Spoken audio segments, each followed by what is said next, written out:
This is Gary Hartley by the Chalkboard. My guest today, coming from Germany, is Jens.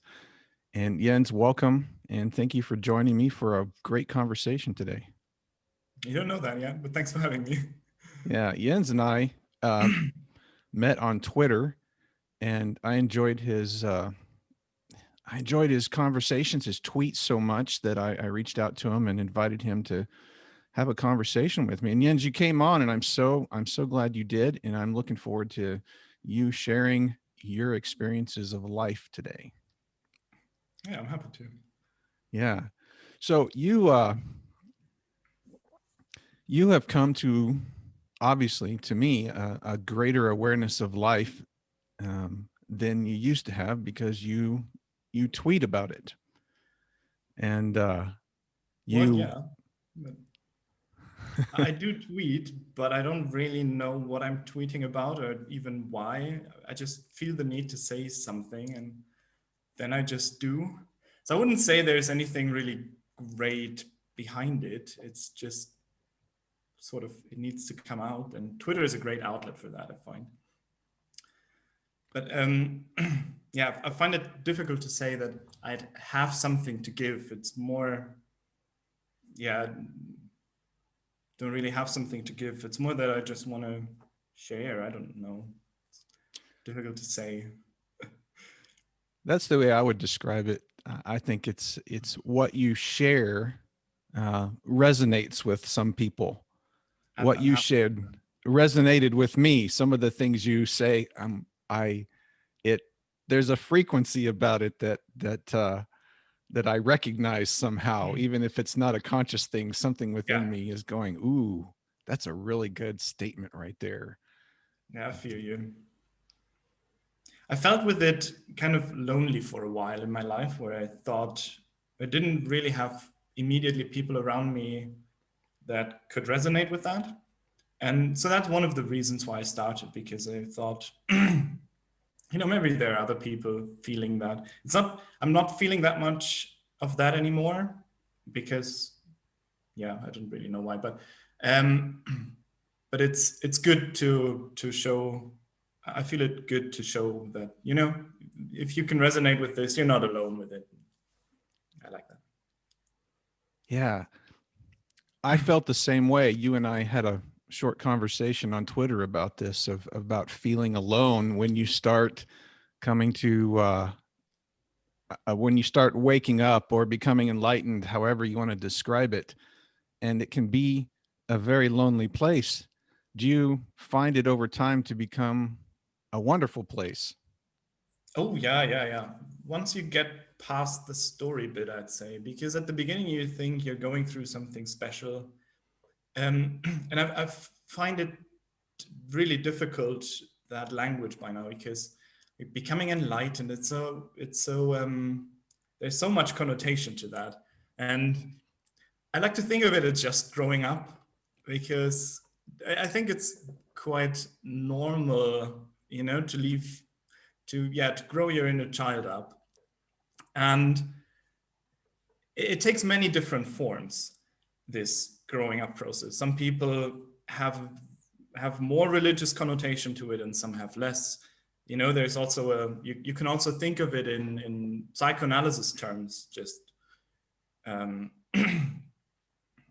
getting together with yourself, becoming a whole person, as you want to call it. And um, I feel like it's always the same process for everyone, and I think almost everyone goes through it at some point. But it's just, I think the more languages you have to talk about this, the more people can recognize themselves in some, and the more languages we have available to talk about it. Um, yeah, I think it's really helpful, and so I wanted to add yet another language into the bunch because there isn't enough.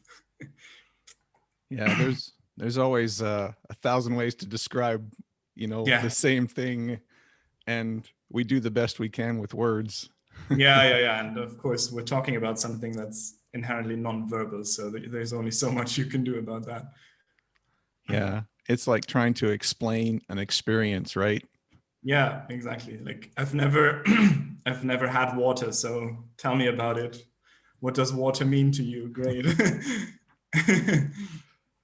Yeah.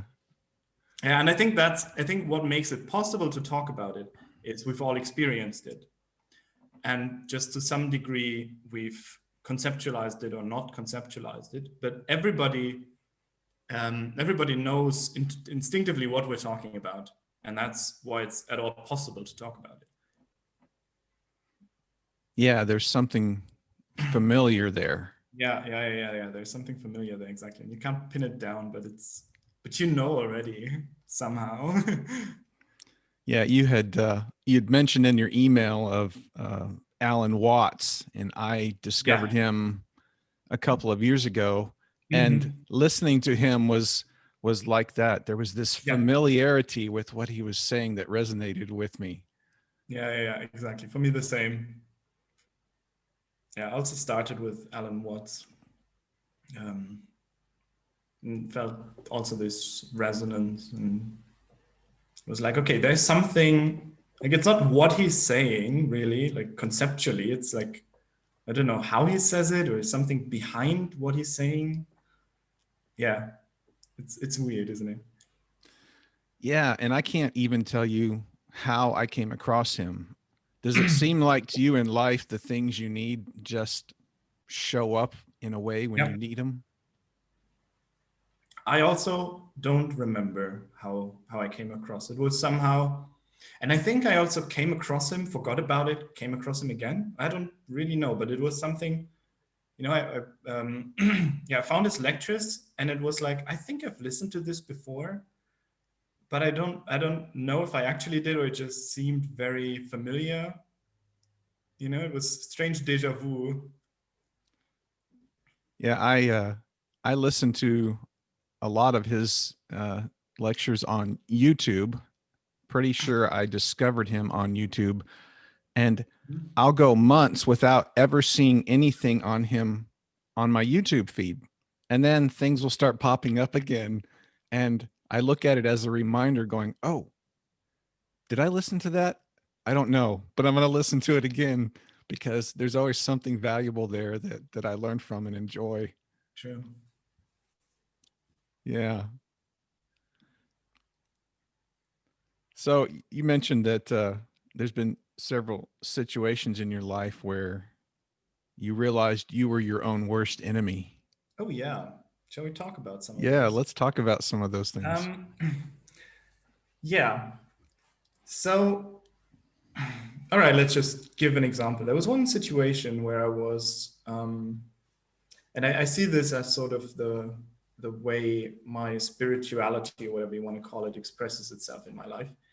There was a moment where I was, well, fighting with a family member, and I felt really under attack. Like, in hindsight, it wasn't that big of a deal, but at the moment I was really feeling attacked, you know, like, and then suddenly I realized that it was really just me attacking myself, because there's nothing inherently harmful in words, right? It's just sound.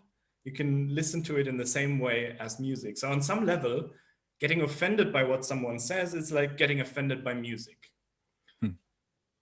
And at that moment, it just struck me that I was really just harming myself. And I could also just let the words pass by without doing anything with it, and it's fine as well. It's really a choice. And yeah, it's also bizarre in the middle of a fight to just stop fighting. But yeah, at that moment it was like, there's no need. And I gotta say, I'm not always like this. So it's not that at any moment when you have a fight with me, I'm just, you know, I'm gonna realize that I'm hurting myself, but sometimes it comes.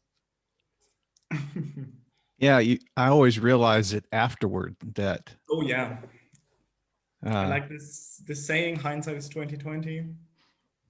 Yeah. Yes, and one of the things that I realize is that the the time frame between my action and my awareness of it gets shorter and shorter. you know, when I do hurt myself, or when I'm thinking in the, as I described it, in the wrong way, or I'm reacting to a situation instead of, you know, stepping back from it, that my awareness of it gets shorter and shorter over time. Do you experience things like that? That it's basically faster that you can pull yourself together. Yeah, I think so. Um, yeah, not always, but as a on average, I'd say, yeah. Um, yeah, it's I find it really interesting how much is really you. So how much of what you want to blame on the outside is really just you. And we don't want to see that, right? I mean, especially not in a fight. We want to say the other person, they did what they did and they hurt me, but you always have a part in it. And I find that really empowering. It's at the same time disempowering because it's not about the self. So it's disempowering in that sense, but really empowering because you can always not hurt yourself. It's always an option. I've heard a number of people, Alan Watts may have mentioned it in some ways too, and other people I've listened to say that our suffering is our own doing, our own making. Yeah, I agree. We're really we're building our own prison, and then also taking the key for our own prison, dangling in front of our faces, and running after it at the same time. It's all, you're doing all of that all at once. And then pretend that you don't, because I guess it's also a fun game to do, right? Yeah. And we like to create things. And when we create things, we appreciate or value what we create. And then when we create things like our own prison, we become like Gollum in Lord of the Rings, you know, like my precious. No, I can't. I made this thing. Yeah, I like that. I like that. Speaking of books, think about how many books don't have any suffering in them. Like a book that's just happy ending. No one wants to read that. And since we're storytellers, the story we tell ourselves about ourselves also has, you know, an element of struggle to it, because that's the kind of story we like. Do you find that in your life you have, how do I describe it? You have benefited or grown the most through those times of struggle? Yeah, absolutely. I mean, there's something in your own struggle that makes you able to empathize with other people's struggle. There's this this point where you realize, oh, other people also have their issues, and obviously, and it's not so much that they want to hurt me, or that they want to act the way they do, but in the same way as you, their lives are complicated, and maybe, you know, there's lots of things going into what they're doing. And so yeah, certainly I think it's through our struggles that we're able to connect on a human level, because I think it's not the polished stories of our lives that we sometimes try to present on top, or that we sometimes try to present on social media, right? It's really where I realize my life is messy and you realize your life is messy, and suddenly we have a connection through what we're sometimes trying very hard for other people not to see. Yeah. And in my experience, many times when someone opens up and shares that transparently and freely, that connection is, well, there's a deeper connection now. There's an honesty and a trust that develops between people. Yeah, the shift is so immediate and beautiful also. Well, and you realize you're not alone. A lot of times when you begin to go through, in my experience anyway, when I begin to go through difficult times in my life, I felt very alone, didn't know who to talk to or where to turn. When you start sharing those things now, when I share them with other people, I've had people describe to me, I thought I was the only one that experienced things like this, and that vulnerability and transparency, it's helped me, and it helped it's helped other people too. Yeah, Hmm. I agree. And those are the kind of relationships that people need in this life, to realize, hey, I'm not alone. Yeah. Yeah, we have built ourselves a society that's really good at making people feel alone with their problems or whatever they think isn't acceptable about themselves, which there really isn't anything that isn't acceptable. There's always, I think at least, I think whatever your issue is, or whatever you think of yourself is not acceptable, it really is. There is always ways to work with what you have.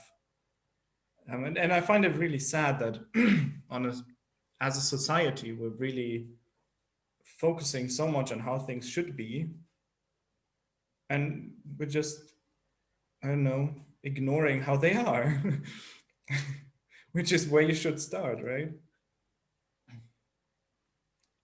Yeah, Nice it's word the of the use of the word should, by the way. After saying we focus so much on shoulds and I in my own life, my own learning and practice is to meet people with that kind of mindset when I meet them, of valuing, how do I describe it? Valuing what is true about them, yeah, and not identifying with any of their own misconceptions of themselves, yeah, or because sometimes you'll meet someone that keeps apologizing to you about everything. Oh, I'm sorry. Oh, I'm sorry. Oh, I'm sorry. yeah. And sometimes you can look underneath that, right? And you can sort of feel, because also I have sometimes the habit of apologizing too much. So when someone does that, it's um I find it a really nice exercise to go then one level deeper, because the part of me that's apologizing a lot can directly resonate with the part of the person that apologizes a lot. So immediately have something. Yeah, I appreciate that. There's a young man that I have befriended in my life, and he got hit by a car a few years ago, and I mean literally tore his arm off, and he has made an amazing recovery. But he and I joke and laugh about that now, because I would tell him, "You're not sorry." He would do something or step in front of me. "Oh, I'm sorry." Like, what are you sorry for? Like, I'm not sorry anymore. I'm not sorry, Gary. I'm not sorry. It's so funny, and we have this wonderful, conversation and relationship about that. And I said, there's nothing about you that's sorry. You're not. Stop lying to me. Yeah. Yeah. It does. It seems like there's a lot of uh, misidentification with who I am. Yeah. And do people, and I'm looking from my own experience, of course, of this, is that I used to, and I still do, I would make things up about myself, make up my identity about things that, that were illusionary and weren't true at all, believing Yeah. in them, presenting that to other people as Yeah. me. Me too. So at some point, I realized that no matter what I'd say, it would be a lie, because I'd have to take so much time to say something in order to, to make it as truthful as I can. So, for example, if I wanted to explain why I did something, I'd have to explain a lot, because that would take a really long time, and it's just for a very minor decision. But if I really wanted to get into it, I'd have to we'd have to talk for hours for very minor things. So, so that's not really what we talk for, right? We're not really, I mean, that's not really what I'm trying to do if I try to explain something about myself. I'm not really trying to explain it in the sense of explaining it away, in the sense of giving you a model, or we're not, I'm not really trying to convey facts, I'm trying to connect. And so suddenly that's a totally different, um, totally different kind of communication when we stop trying to talk about facts about myself. So these are the things you need to know about myself, but I'm just opening up. It's a totally different kind of communication. And then it's not that important anymore if what someone says is factually accurate, you know. That's not maybe the first question I need to ask myself, but maybe more, where's it coming from? And not so much, all right, does this check out with what I know? Does that make sense?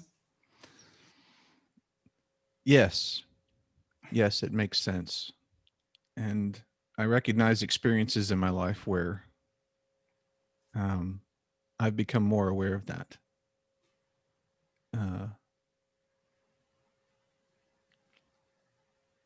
A couple of weeks ago, I'll share this with you. Yeah, sure. My podcast is called By the Chalkboard because I have a big chalkboard and I like to sit outside with it. And sometimes I go places with it. So a couple of weeks ago, I was in a park here in Texas and I took my two daughters to the park and they were playing, they were doing stuff in the park. And I was sitting at a table with my chalkboard. I made a little video and I had been sitting there an hour and a woman called the police on me. I didn't know that until the police showed up. And suddenly there's a policeman next to me and we start talking. But I was in such a beautiful state there that I never even asked him who called or why. We just started a wonderful conversation about life, you know, because if you're innocent, you don't have to defend yourself. And after he got back in his car, the woman then approached me and started yelling at me. And it was the most interesting thing because I had just been sitting at the table, literally doing nothing for an hour. And something resonated within me, realizing that, man, I think this woman's really been hurt in her life. And Yeah, but she's so, not yelling at you. yeah. And so I never responded to her with any kind of anger or hatred or negativity. It was just simply me standing in my place talking to her. And it was such an interesting situation because have you ever experienced something where normally you would get angry or respond negatively, but you didn't, and you didn't know why? It just didn't show up. Like anger just didn't show up. I know what you mean, yeah. Yeah. That's what this was like. It was like, it's not there. There wasn't any anger or frustration or fear. It was just simply recognition that something is just off and I don't have to respond to what's off. Yeah, that's interesting, right? There seems to be two ways of living life. One where you take everything personally, and one where it's not personal.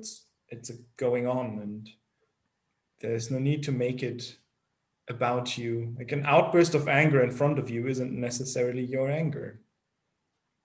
Mm. Oh yeah, that's good.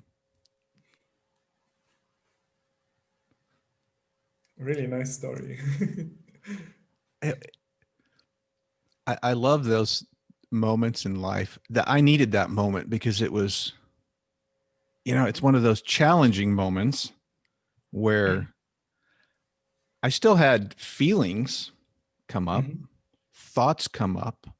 There was just a different response to them. Mhm. But it was effortless. Because it takes a lot of effort to make things personal, which is crazy because we're so used to it that it feels like we're not doing anything, but there's a lot of work put into it. Hmm. Also, defending yourself or getting offended it's really a lot of work. You need to actively take it and take offense. Um, it's an active expression for a reason. Exactly. You need to make a movement for it. And I suppose I mean, there's nothing wrong with making that movement. I mean, if you want to take offense, maybe it's not, you're free to take offense if you want to, but you're doing it. Yeah, that's a great way to describe it. You have to take it. And another way people describe it is you're carrying a fence. Yeah. and it's very heavy. It is. Exactly. You took it, you're carrying it. Okay. Yes. And now it becomes personal and I don't want to put it down. Yeah, because also nice way of making an identity out of it, right? Got to define yourself. I mean, if you want to define yourself, you have to define yourself in a contrast, in a conflict. You need to have, because that's what the sense of self is. It's sense of self opposed to other, for example. So to the degree that you feel you are self, you need to be in a conflict with other. Or also to the degree that you feel you are conscious, then has to be a conflict against unconscious. So um, if you decide that is the game you want to play, then you have to play it. But at any time you can say there is no need for me to define myself in any way. So it only gets problematic if you say simultaneously, I don't want to be in conflict. And I mean, that's already a contradiction in itself, because the I is the conflict that you're saying you don't want to have. We do that a lot, that we say, I want my cake and eat it too, and then we're complaining that it's not possible.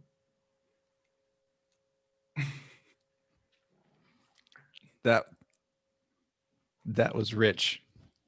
Yeah.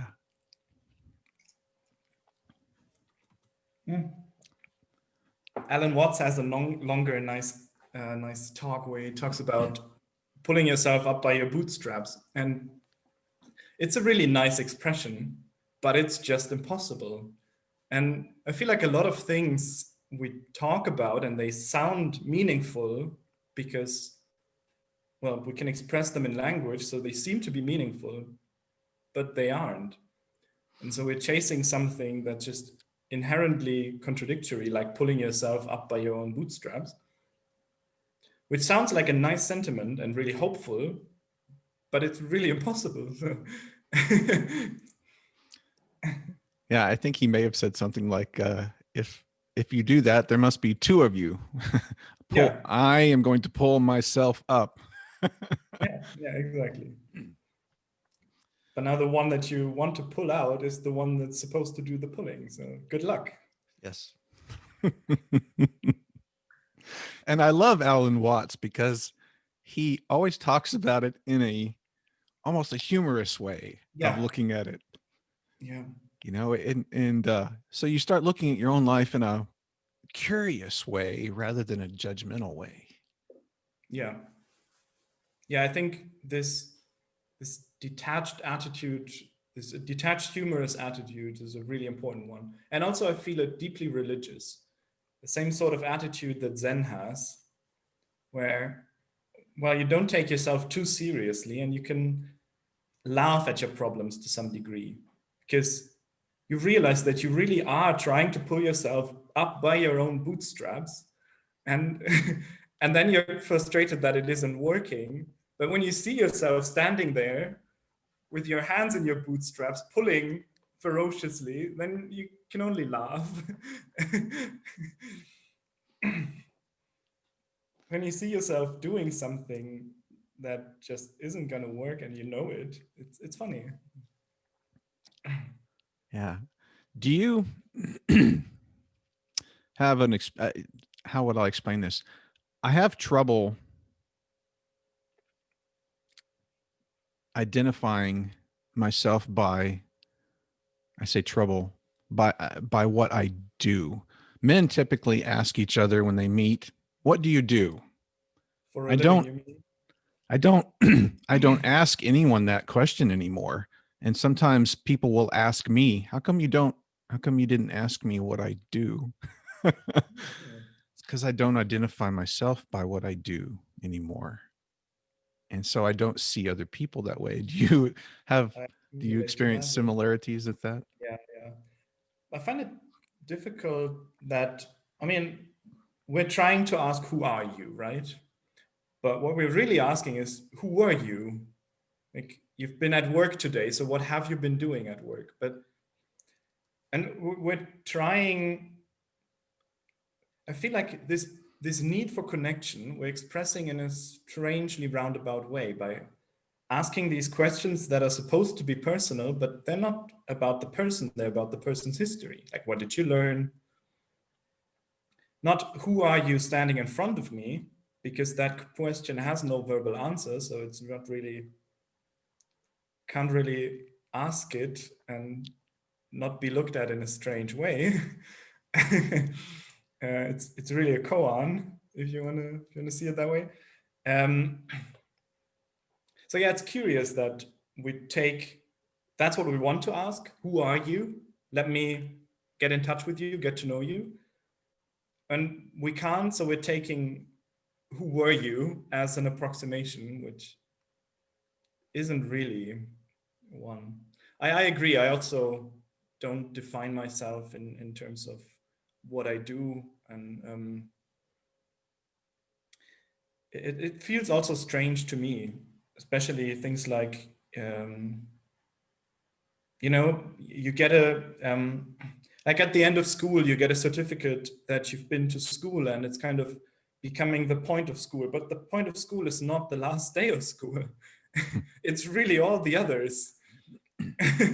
The point of doing something is not being done with it, because then you're done with it. You're moving on, you're doing something new. So that's not what you did it for. Yeah. Yeah. The point of learning is to learn, Yeah, not to get exactly. So it's really all the other days in school, because on the last day you're not learning. that. That reminded me of something Alan Watts said. He said something like, "No one listens to music to get to the end of the song." Yeah, that's exactly it. Because otherwise, the popular songs would be really, really short, because you can get to the end really fast if you want to. The best songs would be one note. Done. Yeah, Excellent. exactly. That was so good. Exactly. Applause. Just the bass drops and we're done. Yes. I love that. Oh man.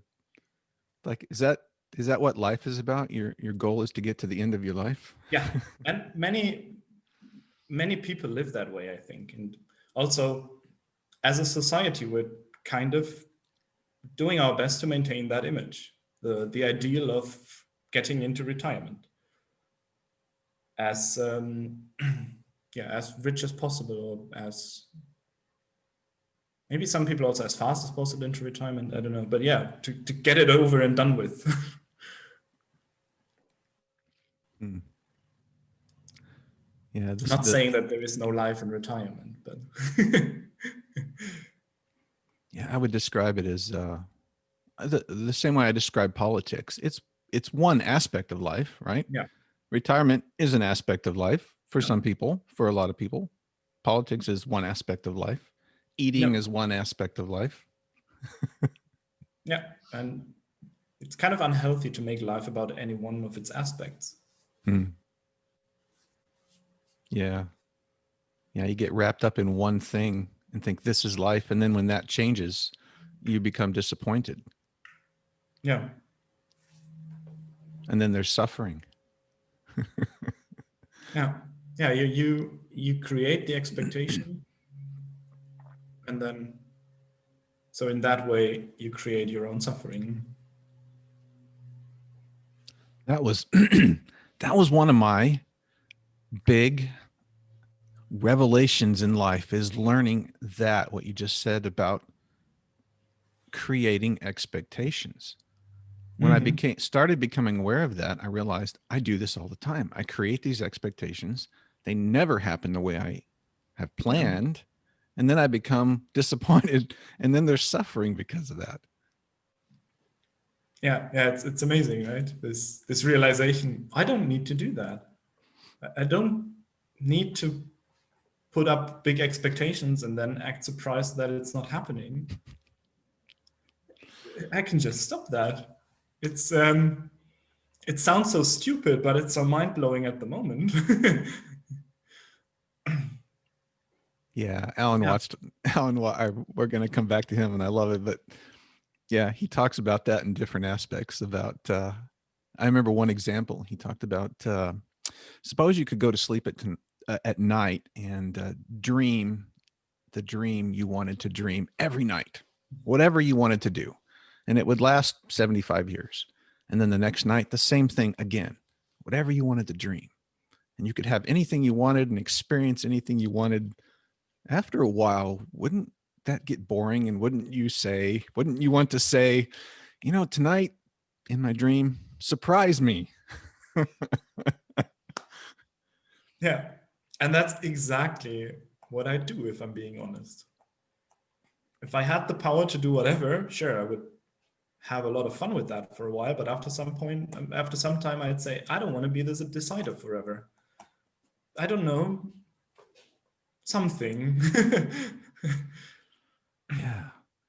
I've experienced in my life that the most remarkable and beautiful things I've experienced were completely unexpected. Yeah. So why should I expect anything today? How do I know what's going to happen? Yeah. How do I know what's best for me? Yes. Yes. What do I know? Oh, yeah. I've discovered that not knowing is one of the most beautiful places. Yeah, it's true. I think there is a lot to this. I only know that I don't know. Because also, what is knowledge really? Because I feel like my screen keeps turning off. I feel like what we mean by I know something is I have a mental model of it, and so I know you well if I can predict what you're going to say. So I have some framework in my head that can roughly simulate a conversation with you. So first of all, you're never going to know life in that sense, because, well, yeah, you're not going to find a model for all of life. That would be really boring. Then we hopefully start over. And and you're never going to know anything in that sense, and you don't want to, because if you know what something does all the time, it's dead. And it's not interesting anymore, because you want to be surprised by something. So if you can't know something and you also don't want to, and it's not that important. It's not as important as we make it out to be. But we know life in better sense already, because, well, we are living it, right? Yeah. How important is it for each person to question things for themselves? Asking me for my opinion on that. Yeah. Very important, I think. I think it's yeah. So for me, it's really important to question, and also to not stop anywhere with the questioning, because you really get down to yourself, and you really get into, what am I doing this for? So if you really question your assumptions, and I mean other people's assumptions and your assumptions, it's indistinguishable. You really question, what you think you know and go into, well, why do I think that? I think it uncovers beautiful things. So for example, we think of ourselves as I think. So my thoughts are the product of a process I call I think. So we assume that, well, there is this I and there is this thing, and the I somehow makes that thing happen. But already, if you think about it a very just a tiny bit, you see that you don't really understand either of those things. You don't really know what you mean by I, and you don't really know what you mean by think. So if you're honest with yourself, you realize, well, there is this thinking happening, but I know neither who does it, if that even makes sense, nor how it's done, and you also don't need to. Right. It's one of those things, honestly, that used to be troubling when I first started becoming aware that I don't know where my thoughts come from. Yeah. It's like the really uncomfortable thought, because you don't want to hear that. Also, many people that I've tried to have this conversation with, and I'm sorry for everyone that I tried this on, but they block this kind of conversation because it's an uncomfortable idea or it's an uncomfortable concept that you don't know where your thoughts come from. It's kind of, it could be a plot for a horror movie. Of course, that's not how we mean it, but it does sound scarier than it is. Now, I was going with this somewhere, but I don't remember where. Not knowing where thoughts come from. I can, if you remember, stop me and let me know. But I can tell you in my life that led to an amazing opening of freedom for me to not know where my thoughts come from, even though at the beginning it was even scary. Yeah. But now I don't have to know where they come from, and that's okay. I'm like, okay. And one of the reasons is I used to try to control them. And when negative or terrible thoughts would come up, I used to cringe and try to fight that. And then I would feel guilty because I had that thought. And when I begin to realize I don't know how these thoughts come from or where they come from, I don't have to put any judgment on them at all. I can recognize it's there and say, oh, there's a thought. Okay. And it actually led to a greater, liberty and freedom in my life to recognize, oh, okay, thoughts show up somehow. Yeah, I agree. I remember what I was going to say. At first, I was also really resistant to this idea that I wasn't a thinker, because, well, I've been thinking all my life, and I felt some achievement for, wow, look at all these thoughts I produced. But there is great liberty in just, I mean, you don't need to acknowledge anything. You just ask yourself, well, how am I thinking? Like, what is this I that's doing the thinking? How does it produce thoughts? And if I think, then why can't I always control my thoughts? Like, these are all very basic questions, right? That we should be able to answer if we're thinkers. So why can't we? And yeah, I also found a lot of freedom in well, thinking happens and I happen, but I don't really. It's the causality is kind of sort of reversed there. The thinking happens and then the I comes out of the thinking, but it's not the other way around.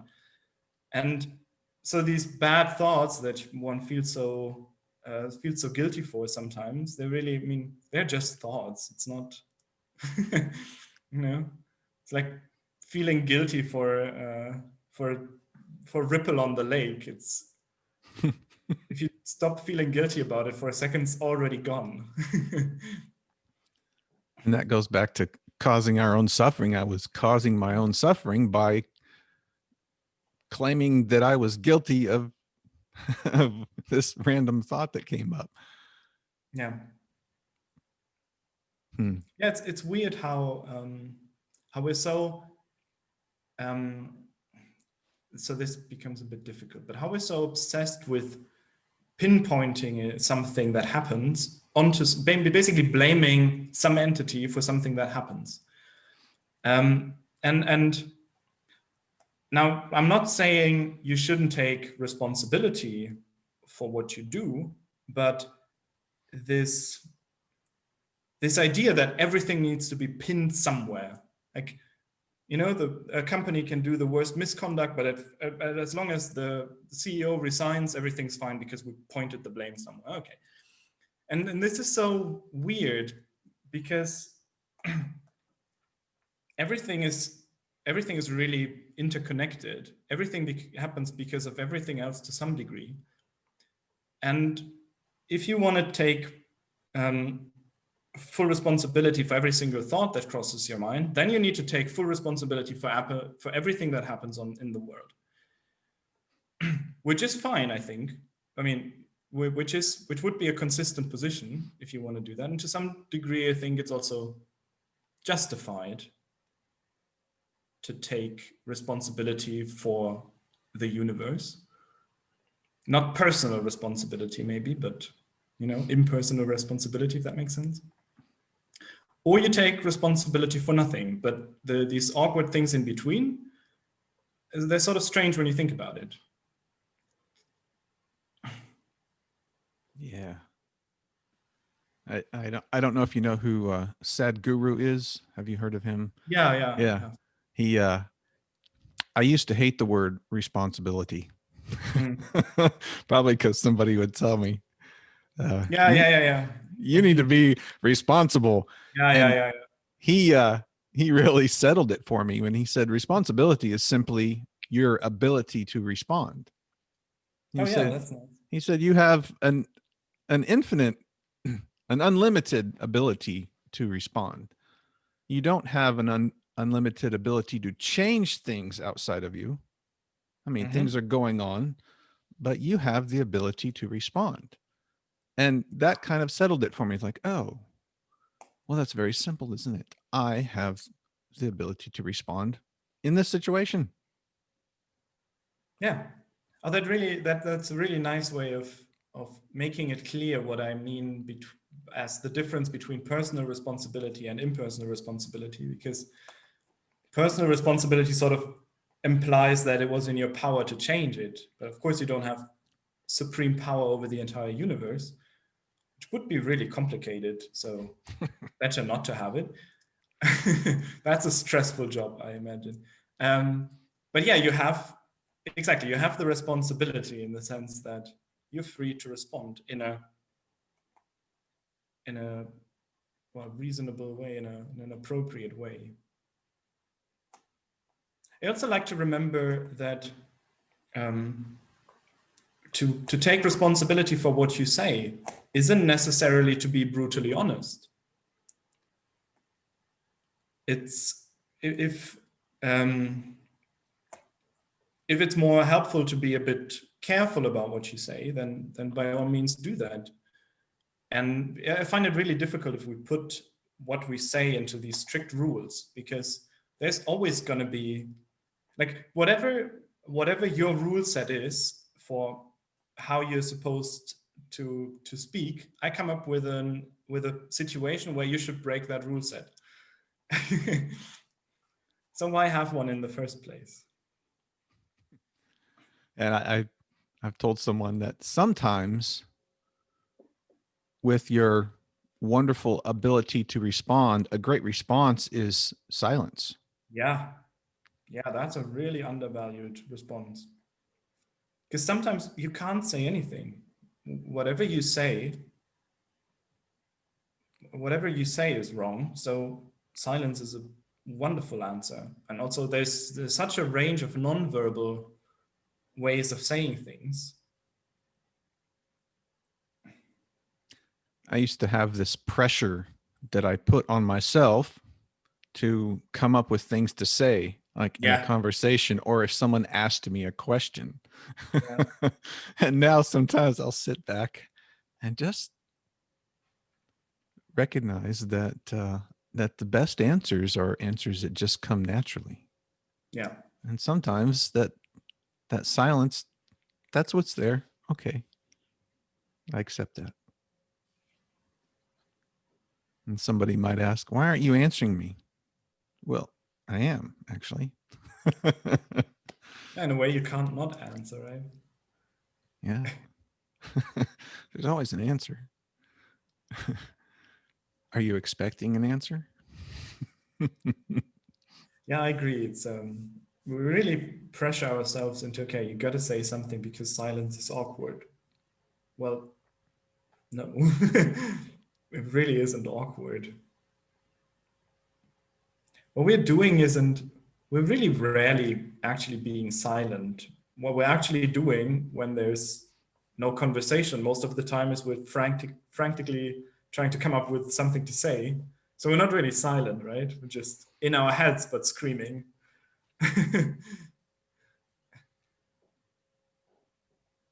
Yeah, I've experienced a lot of anxiety because of that in the past. Yeah, me too, me too. Being in a group of people or even with one person, and my mind is racing. I don't know what to say. I don't know what to Yeah, say. yeah. And now realizing, oh, that silence is a beautiful thing. Yeah, it And is. and it's a beautiful thing when other people recognize that they don't have to say anything when they're around you. Yeah. There's no expectations. It's It's there's a comfort there for them. I've noticed that in my life. Like, I like being around you just because I don't feel like I have to say anything. that gives saying a completely different meaning. We're just talking to make noise with our mouths, then it's something else than when not speaking is an option and you speak because you have something to say. As the Buddha said, I think, only speak when your words improve on the silence. Mm. Yes. And it's true. Silence in itself is really beautiful. So you break that, better be more beautiful. No pressure. Yeah. All music arises out of silence, doesn't it? Without the Mm. silence, there's no music. Yeah. Yeah. And I mean, for some voices to be silent in the middle of a composition, that's really, it also needs to be well crafted by the composer. Mm. It's an aspect, and to know which notes to play is also to know when not to play notes. Yeah. When to play is just as important to know as when to pause, right? Yeah, Yeah. exactly. And I think that transfers also into life because you don't need to react to everything. Yes. Yeah. Hmm. So I come from a Christian background, raised in churches here in Mm-hmm. America, which had um, an interesting, uh, effect on my life. It's no longer positive or negative. It's just that was my experience of it. And I have come to a place where I appreciate all of it. I appreciate that heritage. I can value all of it, all the experiences I've come across in that that some people will, describe that. Oh, you were raised in churches. Oh, yeah, okay. Is that more or less valuable than not? Mm-hmm. This is your life. You're exploring and you're learning and you're searching things out. And I didn't choose that. I just suddenly found myself in it as a child.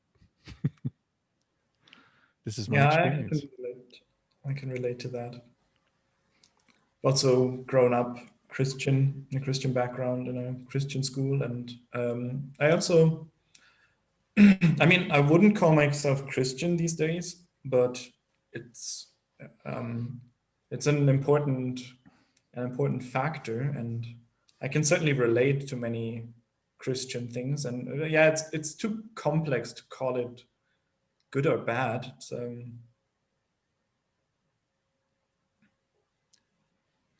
Yeah, I've discovered when I began to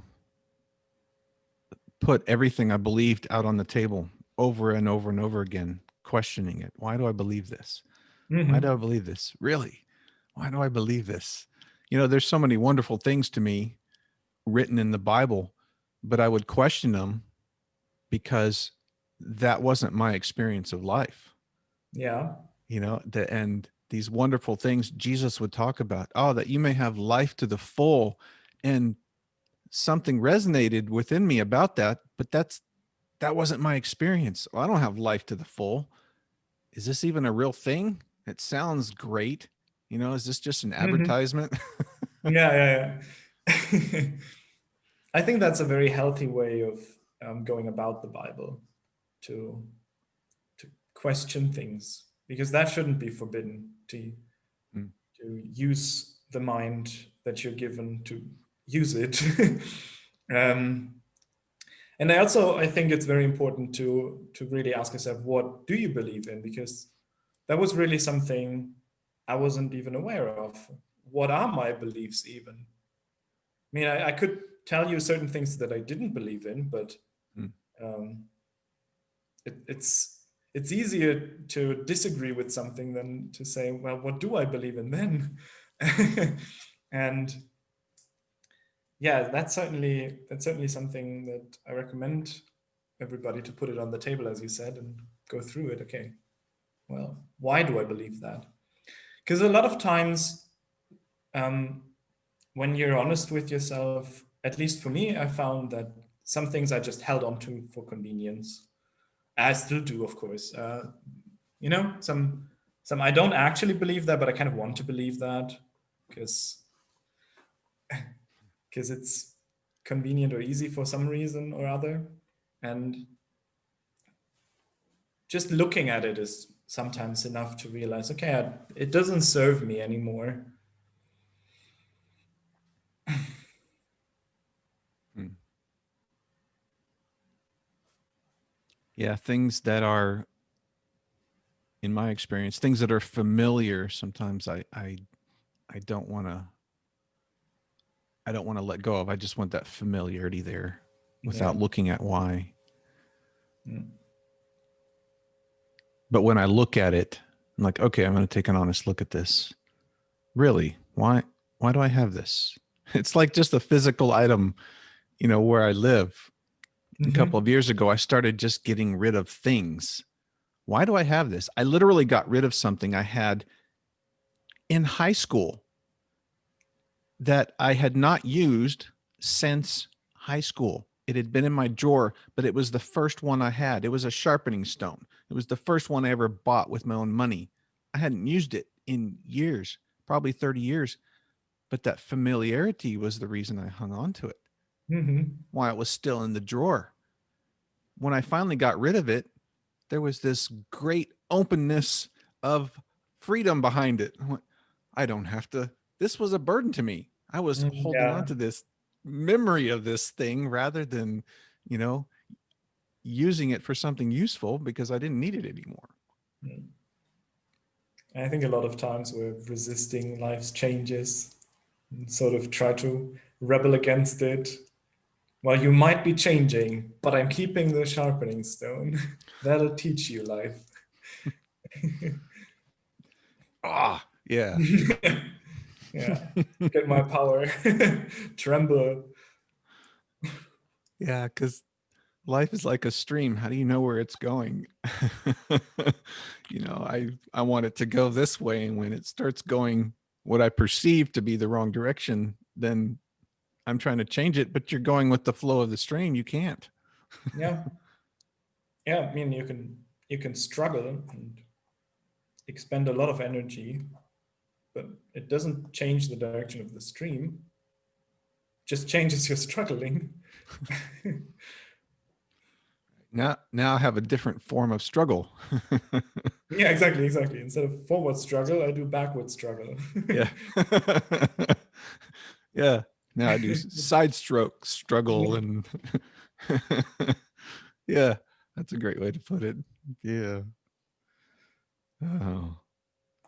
Well, we've been going for about an hour here, and Oh, what wow. else do you have anything else of importance that you would like to add or talk about or share with the listener? Do you typically do the usual YouTube stuff?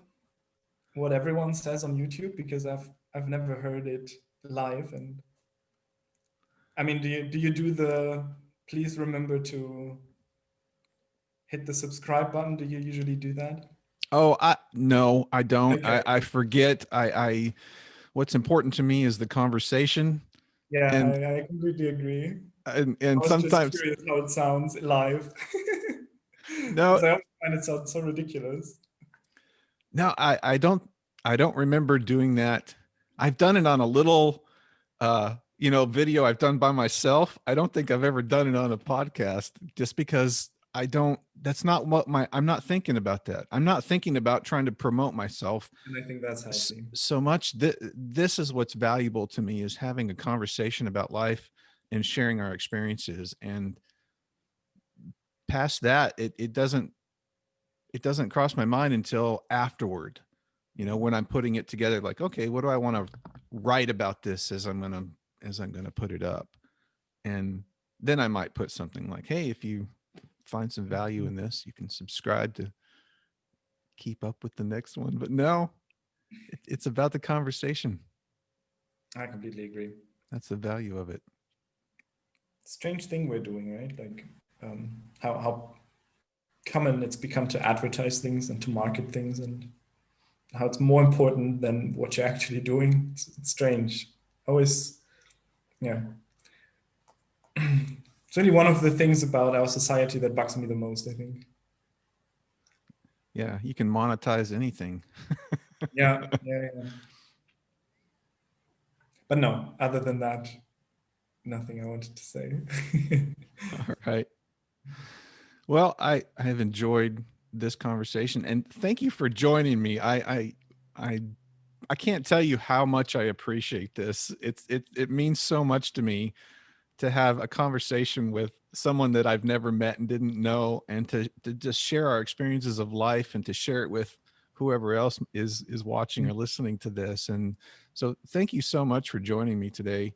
Thank you so much for having me, and thank you. Your message was a sort of, I've been thinking about talking in a video for a while, and it's sort of, it's out of my comfort zone, honestly. And so it was great timing that you asked. And I thought, yeah, come on, let's do it. Why not?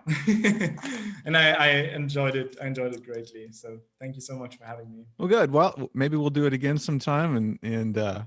have another conversation. I would love to. Sure, me too. All right. Well, thank you and blessings to you. We'll talk to you again soon. Thank you. Bye. Bye.